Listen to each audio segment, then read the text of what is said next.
Ha muerto Ozzy Osbourne, una auténtica leyenda de la música contemporánea, concretamente del metal, y hoy vamos a hablarles de su extravagante historia. Yo debo decir que si me aproximé en algún momento a Black Sabbath fue gracias a un queridísimo amigo mío, que fue el más grande músico de metal pesado en español, Ricardo Iorio, y concretamente en esta canción que es mi favorita, una estrofa reza: no creo en el perdón.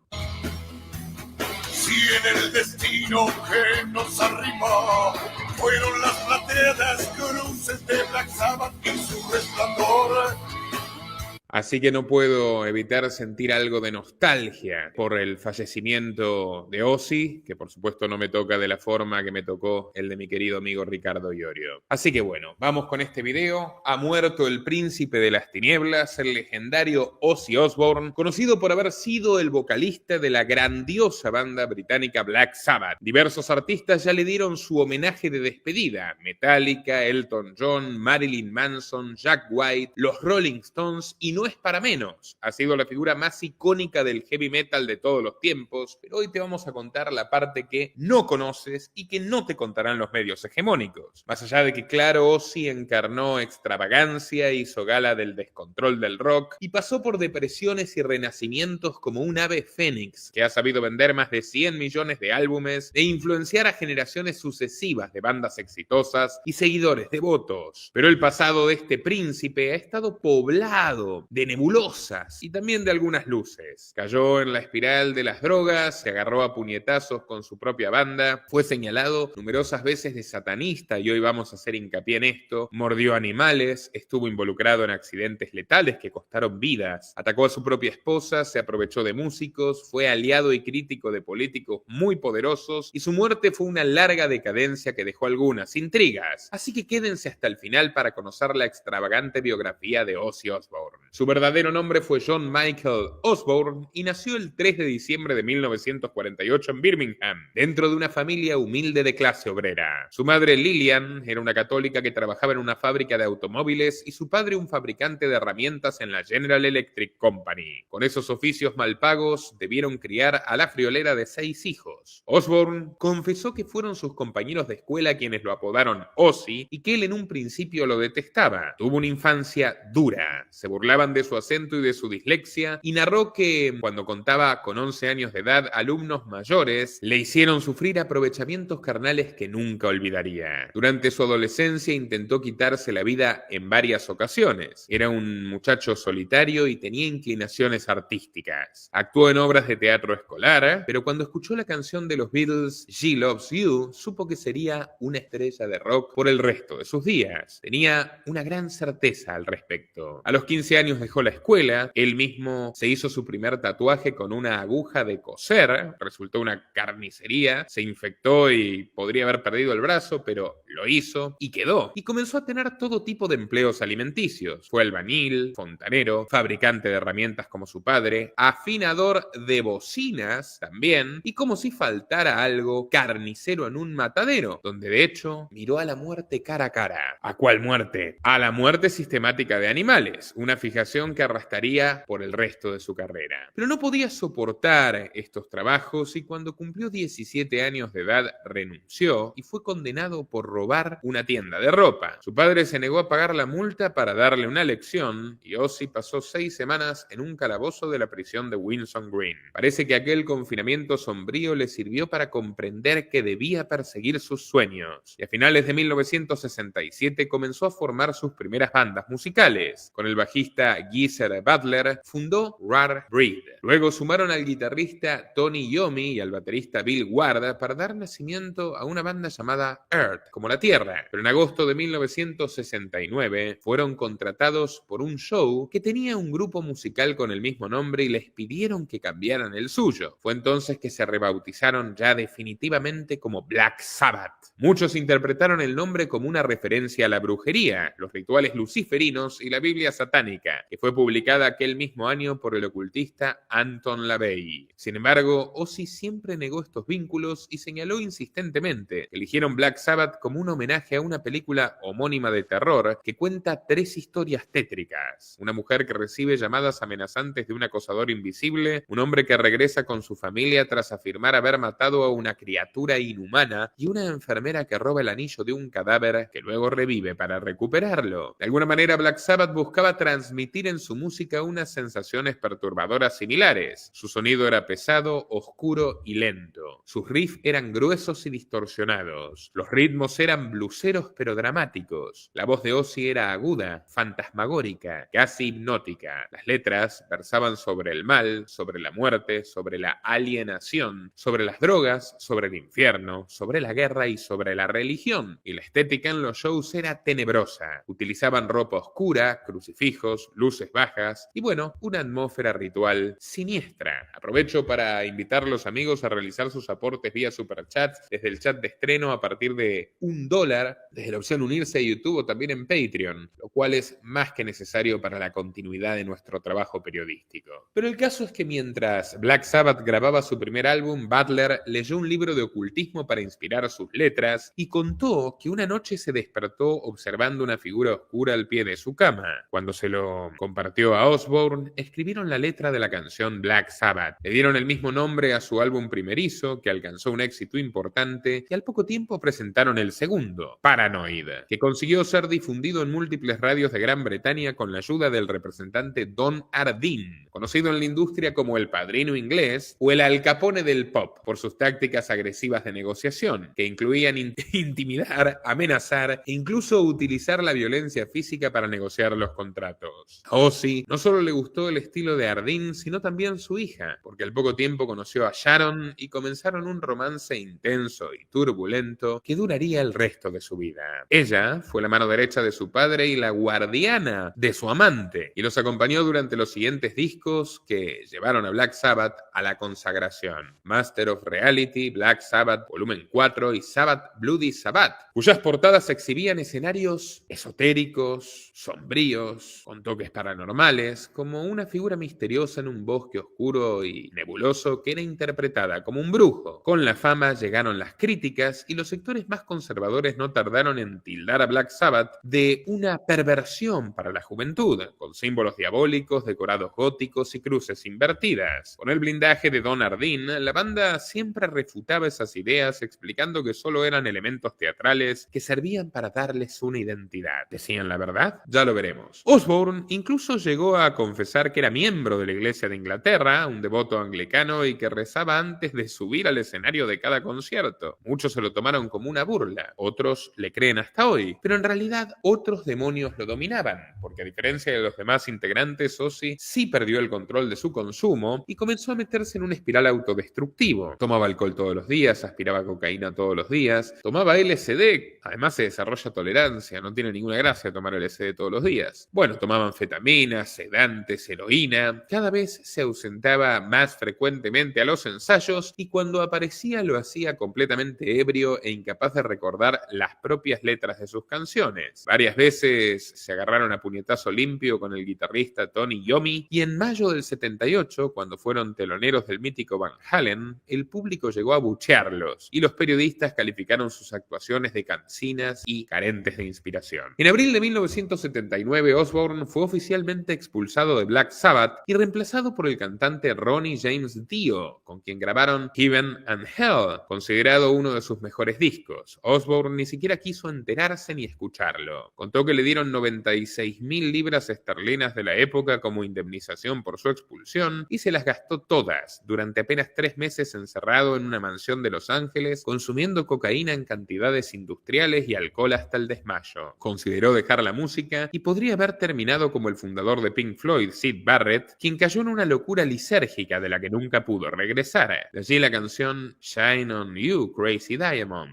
sigue brillando loco diamante. Pero el padrino inglés Don Ardeen le exigió a su hija que acompañase a Ozzy e intentara sacarlo de su depresión progresiva mientras él le conseguía nuevos músicos. A finales de aquel año, Ozzy regresó a los escenarios como líder de su nueva banda The Blizzard of Oz, donde ya empezó a destacarse como solista. Osbourne no solo se rebeló contra los controles excesivos y mafiosos de Ardennes, sino que hizo un viaje importante, hacia el cambio, un viraje existencial. En 1981 abandonó a su representante, se divorció de su esposa Thelma Reilly, se mudó a Estados Unidos con Sharon y tuvo una serie de encuentros con ejecutivos de CBS Records para firmar su primer contrato discográfico en América. En la última reunión llevó palomas en señal de paz por todas las discusiones que habían tenido para ponerse de acuerdo. Era un negociador implacable, siempre pendiente de los números. Con algo tenía que comprarse los divertimentos. Pero al parecer, uno de los ejecutivos le hizo un comentario sobre una cláusula que Ozzy sintió como una ofensa y de pronto el cantante tomó una paloma, le arrancó la cabeza de un mordisco y luego la escupió sobre la mesa. Mientras la sangre aún goteaba de sus labios, el personal de seguridad lo escoltó para sacarlo del edificio. Él no pudo resistirse y mordió otra paloma en los pasillos, mirando fijamente a los ojos del ejecutivo que le había hecho el comentario. Poco después, una mañana de febrero, se emborrachó en el bar de un hotel, despidió a todos los integrantes de su nueva banda y apareció borracho como una cuba en una sesión de fotos en Texas, llevando, por cierto, uno de los vestidos de su mujer por vestimenta. No pudo aguantar la tentación de orinar sobre el cenotafio erigido en honor a los veteranos caídos. Lo arrestaron y le prohibieron la entrada a la ciudad de San Antonio durante una década. Cuando lo sacaron de la celda, agobiado por la resaca, dijo no recordar haber despedido a su banda y los volvió a reincorporar. 2 días más tarde, dieron un recital en el auditorio de veteranos de Iowa y cuando un fan arrojó al escenario un murciélago, Ozzy no dudó en tomarlo con sus manos y arrancarle también la cabeza con otro mordisco que dejó al público alucinado. No era aconsejable dejar a sus mascotas cerca de Osbourne, claramente. Algunos dicen que el murciélago estaba vivo, otros que no, pero lo cierto es que volvió a ser el centro de las críticas. Estados Unidos estaba en medio del llamado Satanic Panic,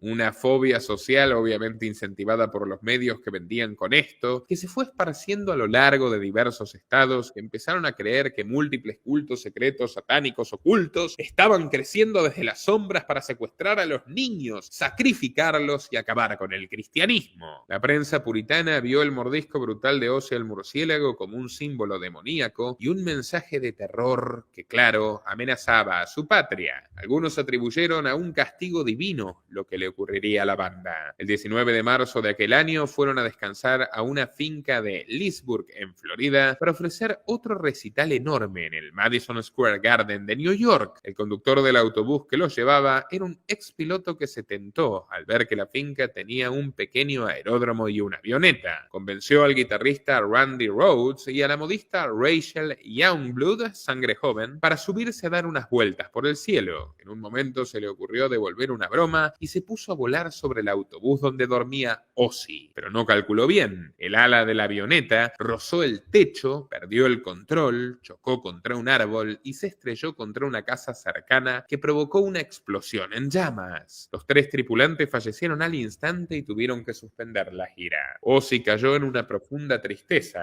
Randy era su amigo íntimo y no dejaba de echarse la culpa por haber permitido ese vuelo fatal. Consideró dejar la música de una vez por todas y admitió que una noche, bajo la combinación de pastillas, le disparó a 17 de sus gatos. No fue una buena época para él, que contaba con apenas 25 años de edad. Mientras trataba de superar el duelo, comenzó a recibir llamadas de abogados. En la víspera de Año Nuevo de 1983, un adolescente canadiense llamado Jimmy mató a su madre y a sus 2 niños en Halifax tras escuchar la canción de Ozzy, Bark at the Moon. Un amigo del asesino declaró que cada vez que Jimmy oía ese tema, confesaba sentir una sensación extraña y agresiva. Un año más tarde, un joven de California se quitó la vida mientras escuchaba otra canción de Ozzy llamada Suicide Solution, que abordaba los peligros del abuso del alcohol. Todo esto lo contamos en estricto contexto educativo, informativo y periodístico, sin ahondar en detalles explícitos. De pronto, los medios conservadores comenzaron a atacar a Osbourne y los padres del joven lo demandaron por incitar a su hijo a este trágico final, lo cual claro que es un despropósito. Los tribunales fallaron a favor del cantante, aunque su reputación fue puesta en duda, y en algunas regiones las radios dejaron de transmitir sus canciones. Sin embargo, Ozzy no se detuvo. De manera desafiante, a su próxima gira de 1984 la bautizó Bark at the Moon y cuenta que en el Hotel Four Seasons de Dallas retó a una competencia al bajista de la banda Motley Crue, Nicky Sixx. En un estado de ebriedad total en la piscina del hotel, Ozzy aceptó el desafío del bajista, se arrojó al suelo y aspiró por la nariz a una línea de hormigas que bordeaba la piscina. Osbourne obligó a Nicky a que hiciera pis en el suelo y este le retrucó desafiando a Ozzy que él lamiese esa orina, y el príncipe de las tinieblas lo hizo. Así de salvaje era su mundillo. La que podía manejarlo era su esposa Sharon, quien aprendió de su papá y comenzó a controlar y monopolizar al personaje que encarnaba a su marido.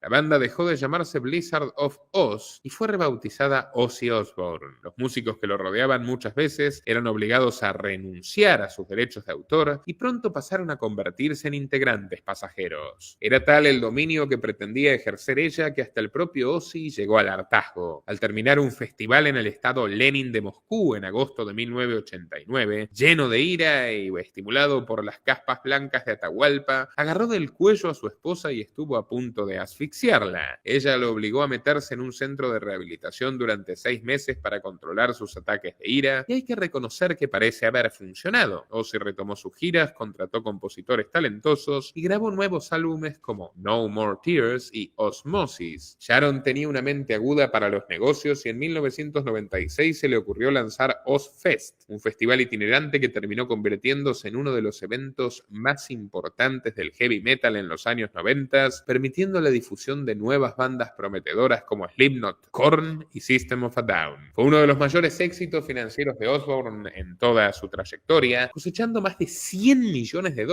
y la explosión de una estrategia de marketing que tenía el cantante en el centro. Camisetas, chaquetas, gorras, calendarios, relojes y encendedores con imágenes de cruces, calaveras y murciélagos, todo patentado por los Osbourne. Su imagen trascendió el género y se hizo conocido en casi todo el planeta. Junio de 2002, la mismísima reina Isabel II lo invitó a su jubileo de oro para interpretar el himno de Black Sabbath, Paranoid, en los terrenos del Palacio de Buckingham. Aquel mismo año fue llevado a una cena en la Casa Blanca para que conociera al presidente George W. Bush, que había desatado su guerra genocida en Afganistán y que estaba iniciando los preparativos para invadir Irak. «A mamá le encanta tu música», le dijo el mandatario con su tono campechano de Texas. Luego puso un video en una pantalla enorme donde aparecía el vicepresidente Dick Cheney fingiendo orinar la puerta del despacho Oval como si imitara a Osbourne, meando el cenotafio del Álamo. Pero parece que al cantante no le agradó ese homenaje bizarro. Años más tarde le contó al medio Shortlist que había bebido 3 botellas de vino antes del evento y describió a Bush como un completo idiota. Y agregó: «Nunca lo entendí del todo. La cosa es que supongo que no esperaba que estallara la Tercera Guerra Mundial cuando lo eligieron, ¿verdad? Fue un joke, una patada en el trasero. No llevaba ni 5 minutos en el cargo cuando ocurrió el 11S». Claramente Ozzy no investigó ni lo más mínimo alrededor del 11S. Bueno, muchos consideraron este periodo de Ozzy como el más comercial y banalizado. En 2002, la cadena MTV comenzó a retransmitir The Osbournes, uno de los primeros reality shows familiares de la tele, donde mostraban la vida íntima de la familia con la matriarca Sharon, su rebelde hija Kelly, el tímido Jack y por supuesto Ozzy haciendo bromas grotescas. También participó junto a su esposa como juez en el show británico Factor X para seleccionar a promesas de la música, pero la desgracia regresó de nuevo a su vida y tocó fuerte la puerta. Fue adquiriendo una pérdida auditiva y en 2005 comenzó a sufrir unos temblores que atribuyó a los abusos etílicos. Pero era peor. Los médicos le diagnosticaron el mal de Parkinson, que lo fue deteriorando poco a poco hasta su final. Para colmo, se enteró de que sus antiguos compañeros de Black Sabbath anunciaron un nuevo regreso y no lo invitaron, demostrando que las heridas todavía seguían abiertas. Todo esto lo comentó Osbourne en su biografía Yo soy Ozzy, donde también contó su encuentro en una entrega de premios con el ex premier británico socialista Tony Blair, quien le confesó que él tuvo su propia banda de rock en Oxford y que nunca pudo descifrar los acordes de la canción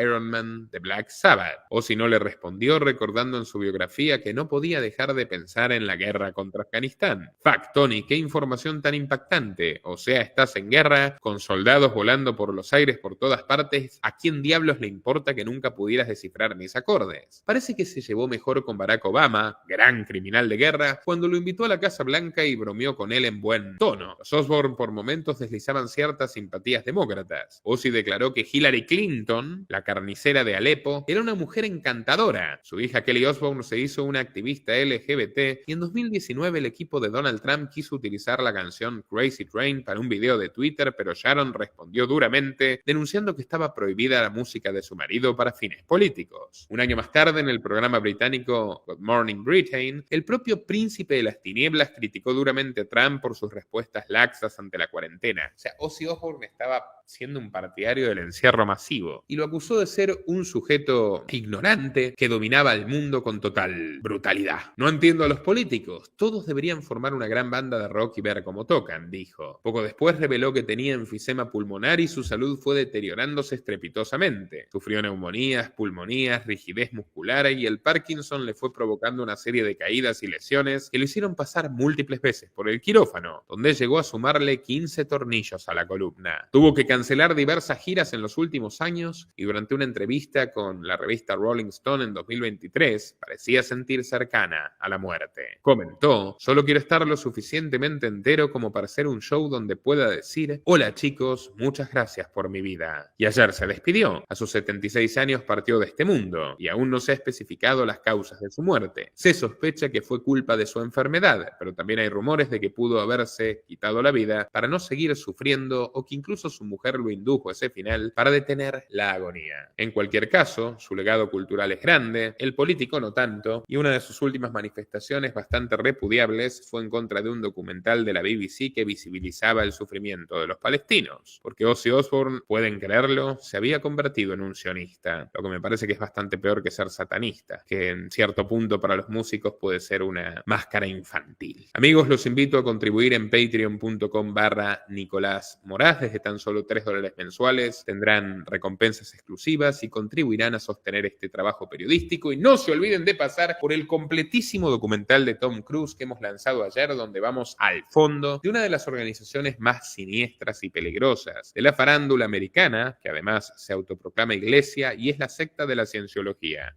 Muy recomendado. Nuestro trabajo depende de tu apoyo. Para que siga siendo posible, realiza tu aporte desde tan solo $3 por mes a través de Patreon, en los enlaces que figuran en la descripción o en el comentario fijado. También podés hacerlo vía Bitcoin o desde la opción Unirse de YouTube. Y si estás en Argentina, elegí el medio de pago de tu preferencia a través de Mercado Pago. Quienes nos apoyen en Patreon desde $5 mensuales tendrán acceso a análisis, entrevistas, conferencias y documentales exclusivos. También tenemos opciones para sponsors, así que publicita con nosotros a través de patreon.com/Nicolás Moraz.